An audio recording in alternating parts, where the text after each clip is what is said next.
কথা দিছিলো যে আমি আমাৰ হিমালয়ৰ ৰাজীৱৰীয়া গণশিল্পী প্ৰয়াত ৰাজীৱৰীয়া দেৱৰ ফটো অংকন কৰিম আৰু সেই ফটো উন্মোচন কৰিবলৈ আমি ৰাজীৱৰীয়া দেৱৰ পত্নীক নিমন্ত্ৰণ জনাইছিলো কিন্তু তেওঁ আহিব নোৱাৰিলে তেওঁ অসুস্থ যোৱাকালি বহুত অসুস্থ হৈ পৰিলে আৰু সেইবাবে আমাৰ শদিয়া হৈ ৰাজীৱৰীয়া দেৱৰ ফটো উন্মোচন কৰিব শদিয়াৰ বাসিন্দা জোনমণি বুঢ়াগোহাঁই বাইদেউ বৰগোহাঁই বাইদেৱে তেওঁ প্ৰতিনিধিত্ব কৰিছে গতিকে এক সুন্দৰ মুহূৰ্ত এই ফটো উন্মোচন কৰিব লৈছে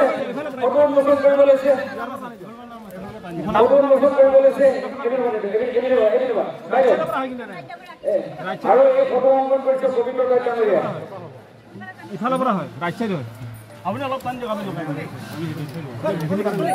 এই ফটো উন্মোচন আৰু এই ছবি অংকন কৰিছে পবিত্ৰ ডাঙৰীয়া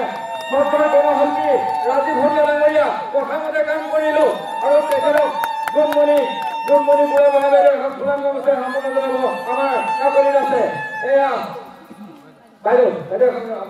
এখন ফুলাম গামোচা সম্পন্ন হৈছে আজি মই ভিতৰলৈ কৈছো ৰাজীৱৰীয়া বৌ আহিব নোৱাৰিলে কিন্তু শদিয়া হৈ প্ৰতিনিধিত্ব কৰিছে জোনমণি বুঢ়াগোহাঁই বাইদেউ ধন্যবাদ জ্ঞাপন কৰিলো এতিয়া আমি যাওঁ বলক পুষ্পিক জ্যোতি গায়নৰ ছবি যি 3 বছৰ আগতে তেওঁ চৰকাৰ